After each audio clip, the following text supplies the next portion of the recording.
whatever decision you make is going to take your business in a direction, and it's okay to make mistakes, right? Is money really the problem? What I am doing now is advising businesses that can help you make the progress that you want to make. Yes, there will be struggles, but I will achieve my desired outcome, and you can do exactly the same.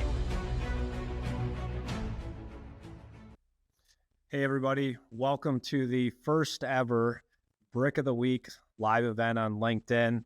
For those of you that don't know me, my name is Adam House, and I want to make this time as impactful as possible. I know your time is your most valuable resource, so that's why we're doing this once a week, only spending 15 minutes. It's really about what experience I can create for you, the motivation that it gives you, the confidence, and the accountability, right? Understanding that there's people out there that are struggling in your business, just like you. In fact, we spend approximately 70% of our business career struggling, but it's our mindset and how we view that struggle that is going to optimize the time we spend there and to make the most of when you move from that struggle zone into what I call the growth phase of your business. You're amped up, you're ready, you've got the motivation, you've got the confidence, you've made some good decisions, bad decisions, but those decisions create action, and that action is going to give you feedback, which will help you make better decisions as you continue to progress in your entrepreneurial journey. So I just got back from Florida, so if I look like I got some sun, it's not from being in Minnesota. It's freezing cold here, although I do have a nice view of the lake, and I'm an ice bath, cold plunge kind of guy, so it's very tempting for me to go jump in the lake, but I have a feeling it's a lot colder than the cold plunge that I'm hitting. So I'm resisting that now, but if you see me on the news, that may be something that happens down the road. So I want to talk to you about the different adversity that you can face when you're starting a business. A lot of people think that money and capital is a reason why you're struggling out of the gate. And let's just be honest, it's because you don't know what you're doing. So you're trying to figure it out. So this is a reason for me that I always start a business with as little capital as possible. In fact, if I could show you right now, I am literally sitting on a wooden stool. So I just moved into a new podcast studio, and I was joking around saying a chair is earned, it's not given. So I didn't bring my chair Friday, but now I forgot it Saturday, Sunday. I've had 4 coaching calls today. I was on podcast earlier, and I'm sitting on a wood stool for about 6 hours. So I will be paying for that tomorrow. But the point is, starting a business with as little capital as possible is whatever decision you make is going to take your business in a direction, right? And the more money you spend, the more it's going to magnify the decision you made. So I try to make as many decisions as I can early on, and doing it with as little capital as possible keeps me from bankrupting the business, bankrupting myself, but I get so much information from those decisions. So if you're out there and you're thinking that capital is an issue, of course you need money to start a business, you need money to run a business, but think about, is money really the problem? Is it your product? Because if you have a good product, people will find you. And the question is, do they know how to find you? So it could be a product problem, it could be a sales problem, it could be a marketing problem, or it could be you.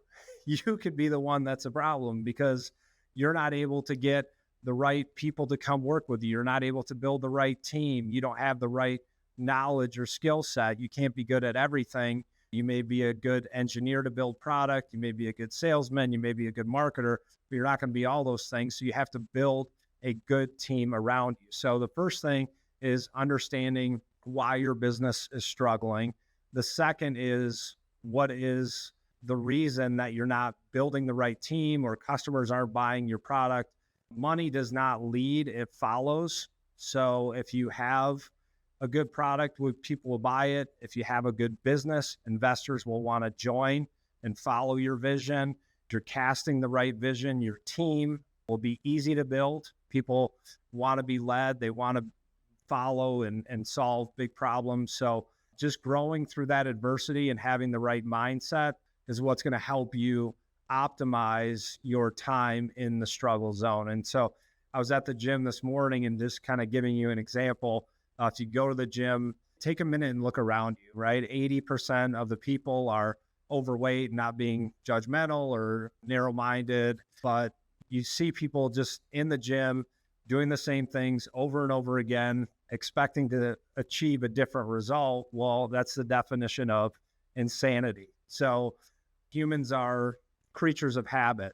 And so sometimes if what you're doing isn't working, take a step back and say, well, maybe I'm working out too hard in the gym. Maybe I don't have the right nutrition plan. Maybe it's stress because you are an entrepreneur and you're struggling. And so stress is making you keep on the weight. So what do? You find a trainer that can help you make the progress that you want to make. That's why I'm doing what I am doing now, is advising businesses how to accelerate their time struggling, getting the best results for the amount of effort that they're putting in. So thing that I talk about in being in the struggle zone right now, see, I'm even struggling a little bit myself. So we always start before we're ready. You got to get out there, do stuff, and it's okay to make mistakes, right? So what I was going to talk about next is being comfortable being uncomfortable. And I don't recommend making yourself so uncomfortable sitting on a stool for 5 hours, but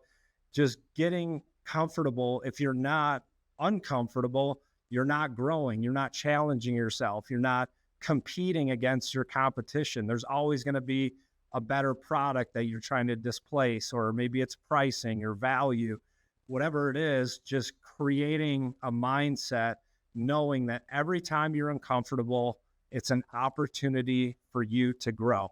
And one of the things I tell my clients is opportunity cannot exist without fear. They have to exist together. You have to be afraid of something or have the potential to be afraid of something in order to create something or to overcome a challenge or opportunity, or otherwise it's not a challenge and everybody would do it. So I want you to learn that you have to struggle with a purpose. So we talked about the gym analogy, right? You've got the CrossFit guys. I'm sure there's someone that's listening that does CrossFit. No offense to you, but those guys train harder than professional athletes, but a lot of times they're doing it without a purpose. And I see people posting on Instagram like, oh, I'm grinding. Oh, I was up at 4 a.m. Oh, I got my 3-hour routine. And I always ask them, but like, where are you going?